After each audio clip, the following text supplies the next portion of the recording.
Good morning dear students. आप सभी को बेस्टा कॉम्पिटिटिव क्लासेज के यूट्यूब चैनल पे मैं आलोक स्वागत करता हूं। और आज हम लोग 30 दिसंबर के डेली करंट अफेयर सीरीज देखेंगे जो आपके परीक्षा के दृष्टि से काफ़ी महत्वपूर्ण है। तो आप सभी देखें। आपको पता है कि जो भी कॉम्पिटिटिव एग्जाम होते हैं उसमें करंट अफेयर्स की बहुत महत्वपूर्ण भूमिका होती है। आपका एग्जाम क्रैक नहीं हो सकता है बिना करंट के, इसलिए आप सभी डेली करंट अफेयर्स क्लासेज को फॉलो करें। इससे आपको काफी फायदा होगा और आप एग्जाम में बैठेंगे तो आपका एक भी करंट से प्रश्न नहीं छूटेंगे और आप एग्जाम को क्रैक कर सकते हैं। इसलिए आप कोई भी कॉम्पिटिटिव एग्जाम की तैयारी करते हैं तो आप डेली करंट अफेयर्स को फॉलो करें। इससे आपका पूरा करंट क्लियर होगा और आप एग्जाम में बेहतर करेंगे और आप सफल होंगे। तो आप सभी देखें। और आज हम लोग 30 दिसंबर के डेली करंट अफेयर्स सीरीज को देखेंगे। तो देखें और वीकली करंट अफेयर्स के तहत आप सभी करंट को रिकॉल करें, पीछे के वीडियो को देखें। इससे आपका पूरा करंट बेहतर होगा। आइए हम लोग आगे चलते हैं। आपके लिए दो लाइन जो आपको मेहनत करने के लिए मजबूर कर सके तो वो है, दीपक को देखो वह बोलता नहीं है, दीपक को देखो वह बोलता नहीं है, उसका प्रकाश परिचय देता है। तो दीपक को देखो वह बोलता नहीं है, उसका प्रकाश परिचय देता है। ठीक उसी तरह आप मेहनत करते रहो, सही समय आने पर वही आपके कर्म आपका परिचय देंगे। तो आप मेहनत करते रहें, सही समय आने का इंतजार करें, आपके कर्म आपका परिचय देंगे। जमाना क्या कहेगा यह मत सोचो, क्योंकि जमाना अजीब है मेरे दोस्त। यह नाकामयाब लोगों का मजाक उड़ाता है और कामयाब लोगों से जलता है। खुद पर यकीन करना सीखो, फिर देखना एक दिन घड़ी किसी और की होगी और समय होगा आपका। तो एक दिन घड़ी किसी और की होगी और समय होगा आपका। तो इसके लिए आपको मेहनत करना होगा। तो आप मेहनत करें और जमाना से नहीं डरें। जमाना आपके बारे में कभी भी अच्छा नहीं सोचेगा। तो आप मेहनत करें और सफल हों, फिर तो जो है वो सब अच्छे तरह से आपको देखने लगेंगे और आपका प्रकाश जो है वो आपका समय दे देगा। तो आप दीपक की तरह बनो और आप मेहनत करते रहो। इसी के साथ आइए देखते हैं आज के जो महत्वपूर्ण प्रश्न है। तो एक नंबर प्रश्न है, 28 दिसंबर को भारतीय राष्ट्रीय कांग्रेस अपना कौन सा स्थापना दिवस मनाया? काफी महत्वपूर्ण प्रश्न है इंडियन नेशनल कांग्रेस से कि इंडियन नेशनल कांग्रेस 28 दिसंबर को अपना कौन सा स्थापना दिवस मनाया। तो ध्यान रखेंगे इसका आंसर हो जाएगा आपका बी नंबर 138, यानी कि 138वीं स्थापना दिवस इंडियन नेशनल कांग्रेस मनाया है 28 दिसंबर को। ध्यान रखेंगे।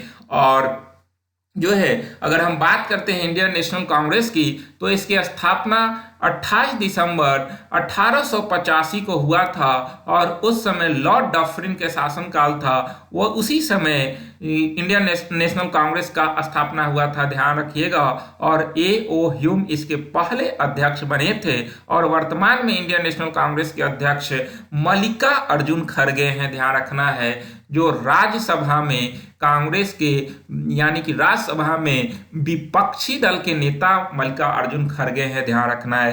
तो इंडियन नेशनल कांग्रेस अपनी 138वीं स्थापना दिवस 28 दिसंबर 2022 को मनाया। अगला प्रश्न है, national mobile monitoring system NMMS किस केंद्रीय मंत्रालय की एक पहल है? तो ध्यान रखेंगे यह पहल ग्रामीण विकास मंत्री का है।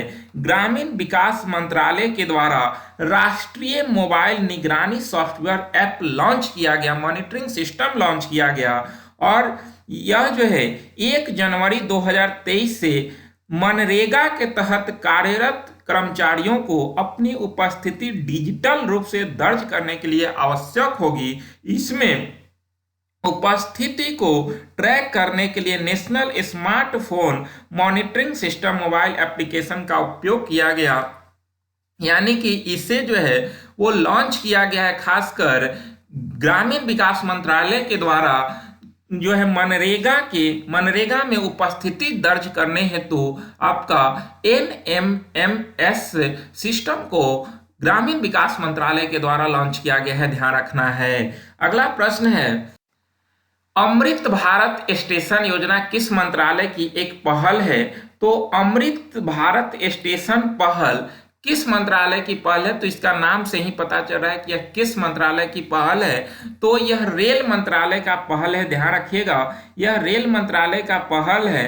खासकर 1000 से अधिक छोटे स्टेशन के आधुनिकीकरण के लिए यह योजना रेल मंत्रालय के द्वारा तैयार किया गया है। तो ध्यान रखेंगे, अमृत भारत स्टेशन योजना रेल मंत्रालय की पहल है और वर्तमान में भारत के रेल मंत्री अश्विनी वैष्णव हैं, तो उन्हीं के द्वारा इस मंत्रालय को जो है ये पहल को शुरू किया गया है। अगला प्रश्न है, हाल ही में नितिन मनमोहन का निधन हो गया, इनका संबंध किससे है? तो नितिन मनमोहन का निधन हो गया और इनका संबंध किससे है? तो इनका संबंध फिल्म से है, ध्यान रखिएगा, और इनका निधन 62 वर्ष की अवस्था में हो गया। ये 1992 में जो फिल्म आया था बोल राधा बोल, उस फिल्म में इन्होंने अभिनय किया था और 1997 में ये फिल्म था पृथ्वी के साथ अपने निर्देशन में शुरुआत किए थे। 1990 में आई रोमांटिक एक्शन फिल्म महासंग्राम के राइटर भी थे। तो इस तरह से नितिन मनमोहन का निधन हो गया। तो आप यहाँ से ध्यान रखेंगे कि नितिन मनमोहन का संबंध किस क्षेत्र से था? तो इनका संबंध फिल्म सेक्टर से रहा है। अगला प्रश्न है, city finance ranking 2022 city finance ranking 2022 जारी किया गया। तो ध्यान रखेंगे ये किस मंत्रालय के द्वारा जारी किया गया है?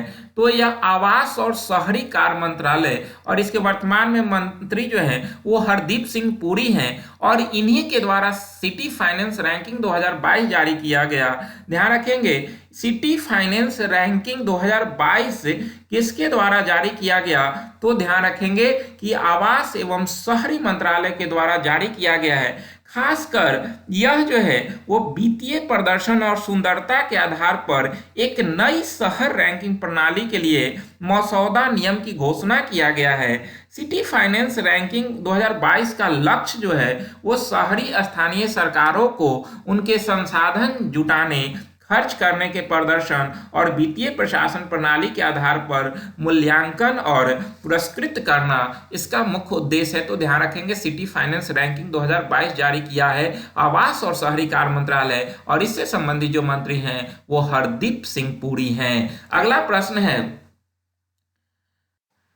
G20 digital innovation alliance G20 DIA शिखर सम्मेलन का आयोजन किस शहर में किया जाएगा? तो G20 2023 की अध्यक्षता भारत को मिला है। 2022 में इंडोनेशिया इसका अध्यक्षता किया था और भारत इसका अध्यक्षता 1 दिसंबर 2022 से संभाला है और अगले 1 वर्ष तक जो है भारत G20 की अध्यक्षता कर रहा है। तो ध्यान रखेंगे कि इसी से संबंधित G20 डिजिटल इनोवेशन अलायंस शिखर सम्मेलन का आयोजन किस शहर में किया जाएगा? तो इसका आयोजन बेंगलोर के अंदर किया जाएगा। ध्यान रखिएगा, बेंगलोर में डिजिटल इकोनॉमिक वर्किंग ग्रुप की बैठक के दौरान इसका आयोजन किया जाएगा। इस सम्मेलन में महत्वपूर्ण सेक्टर के शीर्ष नामांकित स्टार्टअप शामिल होंगे। G20 डिजिटल इनोवेशन अलायंस का उद्देश्य जो है वो G20 देशों के साथ साथ गेस्ट राष्ट्रों से नई टेक्नोलॉजी और इनोवेशन आइडियाज, स्टार्टअप्स आइडियाज को लेना। तो इस तरह से जो है वो विभिन्न देशों से टेक्नोलॉजी और इनोवेशन आइडियाज को हासिल करना इस समिट का मुख्य उद्देश्य है। तो इसका आयोजन बेंगलोर में किया जाएगा, ध्यान रखना है आप सभी को। अगला प्रश्न है, इंडियन आर्मी ने पहले 3D प्रिंटेड हाउस का उद्घाटन कहां से किया? तो इंडियन आर्मी के द्वारा 3D प्रिंटेड हाउस का उद्घाटन किस शहर में किया गया? तो इसका आंसर हो जाएगा अहमदाबाद। अहमदाबाद में पहला 3D प्रिंटेड हाउस का उद्घाटन किया गया। इसका निर्माण मिलिट्री इंजीनियरिंग सर्विस ने MICOB के प्राइवेट लिमिटेड के सहयोग से किया है।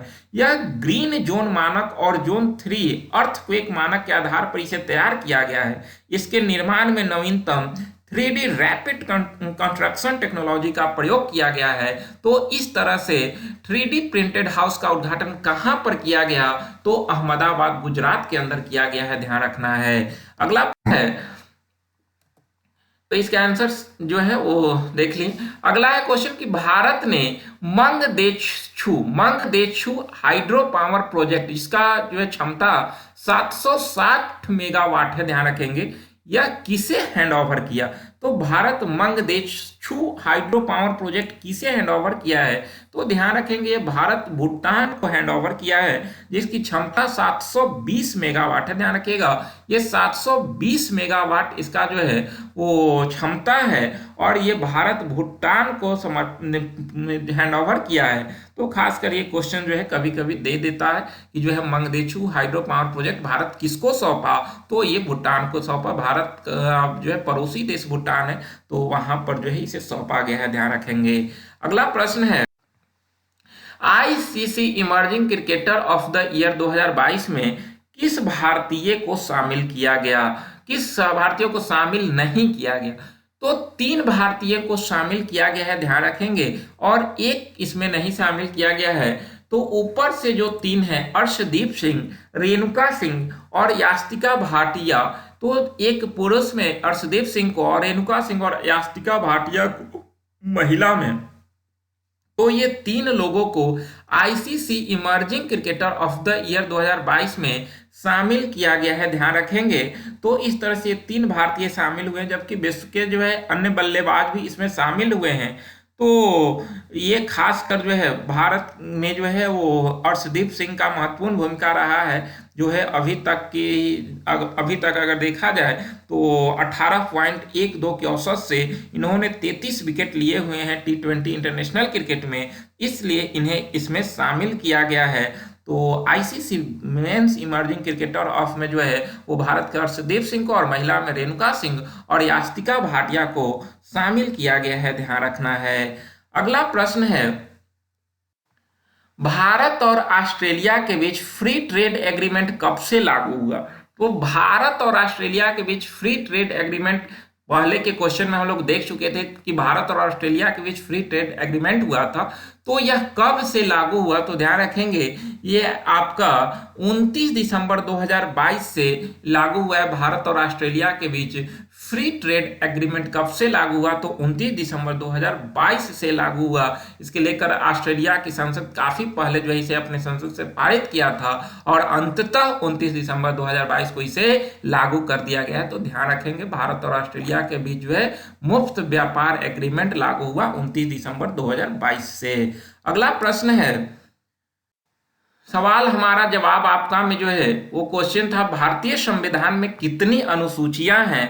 तो कितने अनुसूची हैं, इसका आंसर जो है वो 12 पहले का क्वेश्चन था, और जो है आगे का है, सिख संप्रदाय में कुल कितने गुरु थे? तो आप लोग इसका आंसर सही किए थे। तो आज का क्वेश्चन में आप लोग कर लेंगे कि सिख संप्रदाय